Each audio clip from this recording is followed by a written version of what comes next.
সবার প্রথমে আপনাকে ভিডিওটিতে একটি লাইক করতে হবে এবং নিচে থাকা লাল সাবস্ক্রাইব লেখাটির উপরে ক্লিক করে পাশে থাকা বেল আইকনটি চালু করে।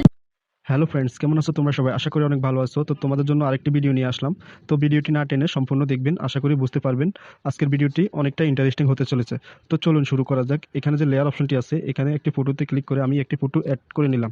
তো এই ফটোকে আমি একটু ক্রপ করে নিব। তো আমি ফটোকে এখান থেকে ক্রপ করে নিলাম এবং এখানে টিক চিহ্ন দিয়ে দিলাম। তারপর এখান থেকে যে রিমুভ বিজি, এখানে রিমুভ ব্যাকগ্রাউন্ড এখানে ক্লিক করতে হবে। ক্লিক করার সাথে সাথে আমাদের ব্যাকগ্রাউন্ডটি অটোমেটিক রিমুভ করে দিবে। তা আমাদের ব্যাকগ্রাউন্ডটি অটোমেটিক রিমুভ হয়ে গেছে। তো আমি ফটোকে একটু বড় করলাম। বড় করার সাথে সাথে এখান থেকে ছোট্ট একটি কাজ, শুধু এখানে ব্ল্যান্ড যে অপশনটি আছে, এখানে ব্ল্যান্ডারতে ক্লিক করতে হবে।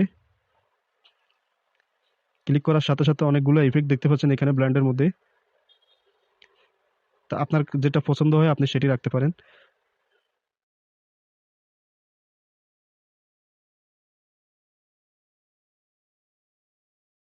তো এখানে আমার কাছে লাইটিং ভালো হচ্ছে, এই জন্য আমি লাইটিংয়ে রাখলাম। তো এখানে স্টিকারে যে স্টিকার অপশনটি দেখতে পাচ্ছেন, এখানে স্টিকারে ক্লিক করবেন। এখানে যে ফ্রেন্ডলি, এটাতে ক্লিক করলে এখানে নিচে বসিয়ে দিবেন। তো আমি নিচে বসিয়ে এটাকেও ব্লেন্ড করে দিচ্ছি, লাইটিংয়ে রাখলাম। তো আমার এই ফটোটিও অলরেডি এডিটিং হয়ে গেছে। তো আজকের ভিডিওটি এ পর্যন্তই। সবাই ভালো থাকবেন, ধন্যবাদ।